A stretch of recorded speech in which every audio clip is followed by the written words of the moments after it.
ನಮಸ್ಕಾರ.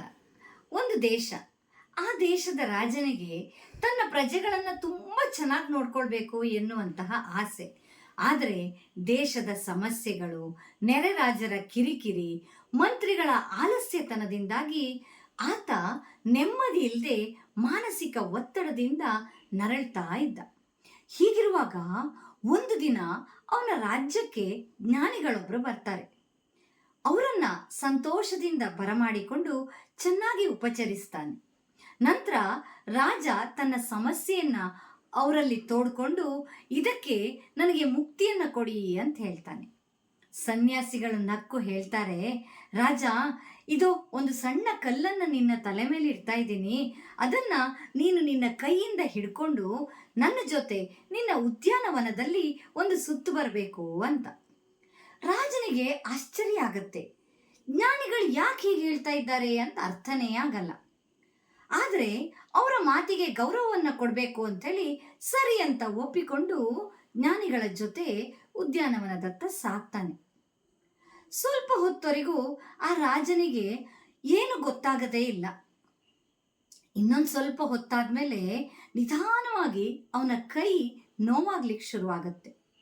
ಮತ್ತೂ ಸ್ವಲ್ಪ ಹೊತ್ತಾದ ಮೇಲೆ ಅವನ ಕುತ್ತಿಗೆ ನೋವಾಗುತ್ತೆ. ಮತ್ತೊಂದಷ್ಟು ಹೊತ್ತಾದ ಮೇಲೆ ಅವನಿಗೆ ಯಾಕೋ ಕಿರಿಕಿರಿಯಾಗಿ ಇದರಿಂದ ಪ್ರಾಣವೇ ಹೋದಂತಹ ಅನುಭವ ಆಗತ್ತೆ. ಆಗ ಆ ಕಲ್ಲನ್ನು ಕಿತ್ತು ಬಿಸಾಕಿ ಜ್ಞಾನಿಗಳ ಬಳಿ ಹೇಳ್ತಾನೆ, ಅಯ್ಯೋ, ಇದರಿಂದ ನನಗೆ ತುಂಬ ತೊಂದರೆ ಆಗ್ತಾ ಇದೆ, ಇದನ್ನು ನಾನು ಇಟ್ಕೊಳ್ಳಿಕ್ಕೆ ಸಾಧ್ಯ ಇಲ್ಲ ಅಂತ.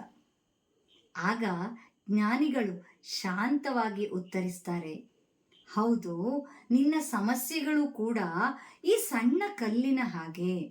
ಸಮಸ್ಯೆ ಬಂದಾಗ ನಿಧಾನವಾಗಿ ಆಲೋಚನೆ ಮಾಡಿ ಅದಕ್ಕೆ ಪರಿಹಾರವನ್ನು ನೀನು ಕಂಡುಕೊಳ್ಬೇಕು. ಆದರೆ ಅದನ್ನು ಬಿಟ್ಟು ನೀನು ಇಡೀ ದಿನ ಆ ಸಮಸ್ಯೆಯನ್ನೇ ನಿನ್ನ ತಲೆ ಮೇಲೆ ಹೊತ್ಕೊಂಡು ತಿರುಗ್ತಾ ಇದ್ದೀಯಾ. ಹಾಗಾಗಿ ನಿನಗೆ ಮಾನಸಿಕ ಒತ್ತಡ ಉಂಟಾಗಿದೆ. ಸಮಸ್ಯೆ ಬಂದಾಗ ಅದನ್ನು ಪರಿಹರಿಸ್ಕೊಂಡು ಬದಿಗಿಟ್ಟು ಬಿಡಬೇಕು. ಇಡೀ ದಿನ ಹೊತ್ಕೊಂಡು ತಿರುಗಿದ್ರೆ ಹೀಗೇ ಆಗತ್ತೆ. ನಿಜವಾಗ್ಲೂ ಕಲ್ಲು ಭಾರ ಇಲ್ಲ, ಆದರೆ ನೀನು ಕಲ್ಲನ್ನು ಹೊತ್ತಂತಹ ಸಮಯ ಹೆಚ್ಚಾಗಿದೆ. ಹಾಗೆ ಸಮಯ ಹೆಚ್ಚಾದಾಗಲೇ ನಿನಗೆ ತೊಂದರೆ ಆಗತ್ತೆ ಅಂತ. ಎಷ್ಟು ಒಳ್ಳೆ ಸಂದೇಶ ಇರುವ ಕಥೆ ಅಲ್ವಾ? ನಮ್ಮ ಜೀವನದಲ್ಲಿಯೂ ಹಾಗೆ ಒಂದಷ್ಟು ಸಮಸ್ಯೆಗಳು ಬರ್ತಾವೆ. ಅದ್ರ ಬಗ್ಗೆ ಇಡೀ ದಿನ ಕೊರಗ್ತಾ ಇದ್ರೆ ಏನು ಪ್ರಯೋಜನ ಹೇಳಿ? ಏನಾದರೂ ಪರಿಹಾರ ಸಿಗತ್ತಾ? ಸುಮ್ಮನೆ ನಾವು ಮಾನಸಿಕ ಒತ್ತಡಕ್ಕೆ ಒಳಗಾಗ್ತೇವೆ, ಖಿನ್ನತೆಗೆ ಒಳಗಾಗ್ತೇವೆ, ಕೊನೆಗೆ ಜೀವಕ್ಕೆ ಅಪಾಯವನ್ನು ತಂದುಕೊಳ್ತೇವೆ. ಹಾಗಾಗಬಾರ್ದು. ಅದರ ಪರಿಹಾರವನ್ನು ಹುಡುಕೊಂಡಾಗ ಉತ್ತಮ ಜೀವನವನ್ನು ನಡೆಸಲಿಕ್ಕೆ ಸಾಧ್ಯ ಆಗತ್ತೆ. ಧನ್ಯವಾದ.